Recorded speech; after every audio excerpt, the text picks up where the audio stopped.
కొడతాడే ఒకడు. అయ్యో వీధుల్లో నిల్చుంటే యాక్సిడెంట్లే అయిపోతున్నాయి.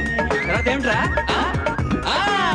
సిటీ బస్ లో పోతే భుజాలు తాకుతుంటారే, నీళ్ళ రిక్షా పోడు టేపుతో కొలతలుంటాడు. మరేంటో అయ్యో అయ్యో అయ్యో అయ్యో